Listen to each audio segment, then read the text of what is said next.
Hello everyone. Today we will talk about the DAFRI Bank or the Digital Bank of Africa and their investor relations.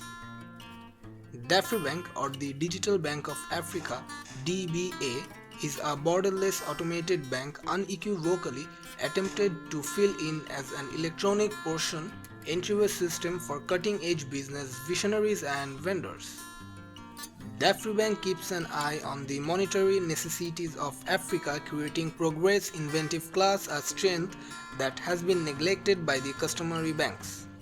Being borderless means anyone with the permission to the web wherever can open and work DAFRI Bank account and various things introduced by the bank.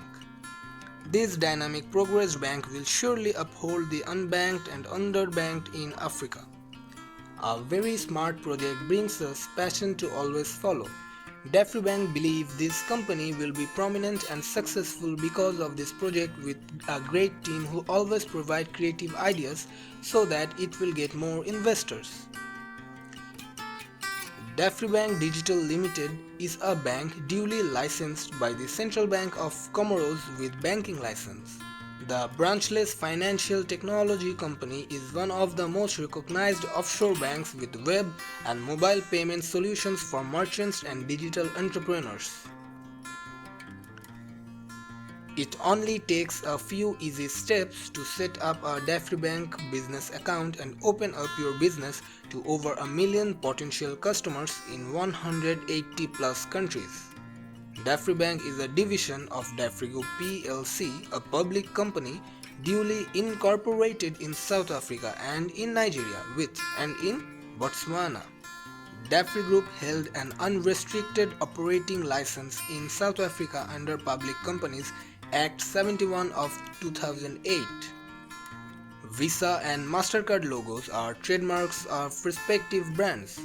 Digital assets are subject to a number of risks, including price volatility.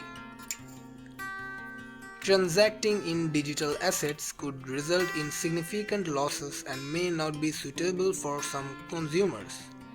Digital asset markets and exchanges are not regulated with the same control or customer protections available with other forms of financial products and are subject to an evolving regulatory environment. Digital assets do not typically have legal tender status and are not covered by deposit protection insurance. The past performance of a digital asset is not a guide to future performance, nor is it a reliable indicator of future results or performance. Additional disclosures can be found on the legal and privacy page of their website. Thank you for watching the video. Study and find out more amazing details about the DAFRI Bank or the Digital Bank of Africa (DBA) from www.dafribank.com.